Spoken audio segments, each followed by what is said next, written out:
goodness. Wow. That's ridiculous, people. He's giving you everything he could possibly give.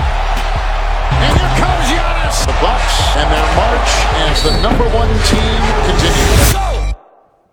This is SportsCenter right now. I'm Antonieta Collins. It's on to the Celtics from Milwaukee as the Deer swept the Pistons in historic fashion with a total scoring margin of 95 points.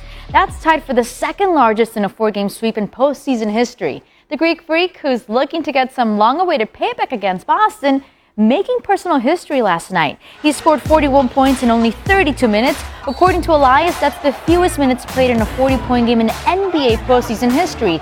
Against his next opponent, Giannis has averaged 31 points and 10 rebounds per game this season. In those 3 games against Boston, Milwaukee won 2 of them. In their most recent meeting back in February, the Bucks grabbed the 1-point victory thanks in large part to Giannis, who scored 12 of his 30 points in the fourth quarter.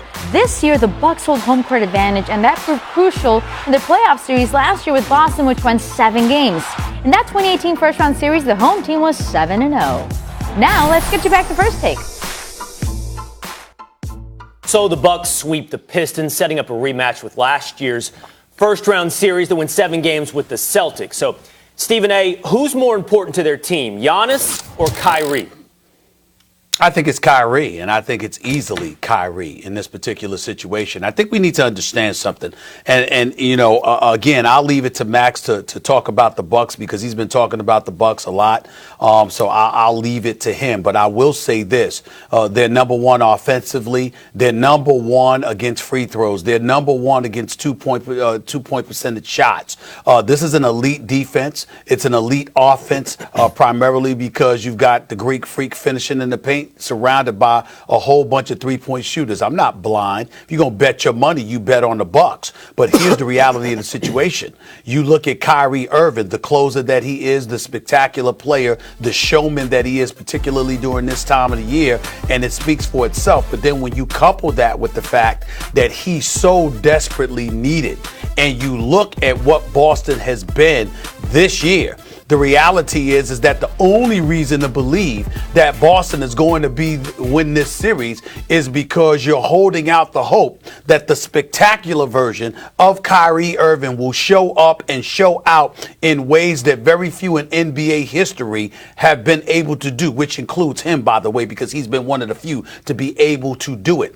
That's really Boston's only hope in this particular series. Let's keep in mind when the Celtics had their lone victory November 1st, if I remember correctly, in the 3 meetings they faced each other this year, Milwaukee outscored them by 40 in the paint. But Boston had launched, I think they had made like 24 threes that game. Okay, so when you're looking at their perimeter shooting, which is going to be led by Kyrie, because either he's going to take them or he's going to create them for others, that's going to be the key, not just the key, but really the only way that Boston could win this series. So in light of that reality, that to me, that validates why Kyrie Irving is so much more important, because Milwaukee can do some of the things that they do without the Greek Freak. Boston can't do anything without Kyrie this particular year. Yeah, except that they went, you said this particular year, except that they went to the conference finals without Kyrie or Hayward last season. Look, the Boston Celtics are deep. One of the reasons that we liked them so much before the season started was not just the starting 5. That was a huge part of it, but they have a bench. They don't have Kyrie if it's Rozier or Marcus Smart. They're still good. Last year we saw that. And Kyrie obviously is important to the team, but we have not yet seen the best version of the Celtics be because Kyrie is the best version of himself. In other words, we've yet to see the Celtics firing on all cylinders. Look, the Pacers are a scrappy team. They don't have Oladipo. Give me a break. You're not supposed to struggle with them. It's not even supposed to be even through 3 quarters. I get it. It's the NBA. Teams go on runs. Ultimately, they lost. Still, you don't look at the Celtics and go, oh, my God, those are the world beaters we were all expecting. And the Pacers aren't a great test anyway. On the other hand, what would the Bucks be without Antetokounmpo? What would they be? I mean, Mirotic hasn't been himself since the trade. And anyway, that was a late-season acquisition. Brogdon's hurt. Bledsoe's having an excellent year. Lopez also. Middleton. But even these guys having excellent years, a lot of it is the result of the fact that the Greek Freak gets so much attention and collapses defenses.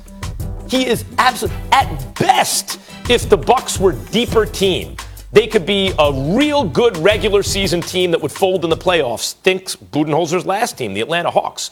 But with the Greek Freak, they're title contenders. Also, how is the Greek Freak, how is Antetokounmpo going to play under pressure? 2 years ago, his second playoff run, 24.8 points, 9.5 rebounds, 54% from the field. Last year, 57% from the field, 25.7 points, 9.6 rebounds. This year so far, 26.3 points, 12 rebounds. Now, if those numbers don't sound that much different than his regular season numbers, you'd be right. So far, what I see from Antetokounmpo is not that he rises under pressure, it's that he stays the same guy. But the same guy is the best player in basketball. That's who the same guy is. He's continuing to be the best player in basketball. I'm not pretending that they have this enormous challenge in front of them and we can really gauge this as though it's the crucible of the playoffs yet for the Greek Freak. But so far, what we've seen in the first round is the best player in basketball in the regular season, or one of the two along with Harden, remains the same guy in the postseason. That is the most important player on the floor, either team. Stephen A., if I may. What we've seen, Will, and Max is not acknowledging this, is Milwaukee have a bye in the playoffs because there was no Detroit Pistons team. The first two games, you didn't have Blake Griffin. And the last two, you had the man on one leg, for crying out loud, which was a valiant performance by Blake Griffin that we need to give a whole bunch of credit to. The Pacers don't have Oladipo. Detroit is going to love. Excuse me? The Pacers don't have Oladipo. Yeah, I know that. Which is why I said that. But you remember, I was talking the same thing about the Indiana Pacers. I was saying the same thing about the Indiana Pacers as well. But the difference is that the Indiana Pacers were considerably better even without Oladipo than Detroit could ever hope to be. And that's why we give so much credit to Blake Griffin for going out there on one leg and trying his best. The final 12 minutes. I'm going to start with. When you look at Milwaukee and what they bring to the table, when you look at the adjustments. Max, if you're ready here. What the team has looked like with Budenholzer compared to what they look like. Max, if you're ready here. It's night and day. The Greek Freak was there last year when they lost in the first round in 7 you games. The think the Celtics. Jazz? He was there last year. He was averaging better than 25 a game. He was doing his thing, but he wasn't utilized effectively enough, and the pieces and the parts around him weren't utilized effectively enough. I think this year, I'm not talking about last year, but this year, the Boston Celtics, to me, took a step back when Brad Stevens inserted Gordon Hayward into the mix prematurely. And I think you combine that with the way that Milwaukee has looked this year. Yes. I think Milwaukee, even without the Greek Freak, would have been a better team than the Celtics without Kyrie Irving. I disagree with that, but I will say this. When you replace essentially Thon Maker in the starting lineup with Brook Lopez and the kind of season he's had as a rim defender and three-point bomber. That's legit. When you take, That's when legit, you get, Max.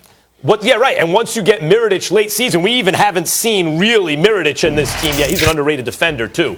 The Greek Freak is surrounded by guys that can not only bomb from three, all of them, but they can also defend. All of them can also defend. And yet Kyrie Irving is now on a team that is largely unchanged from the team that went to the Eastern Conference Finals last year.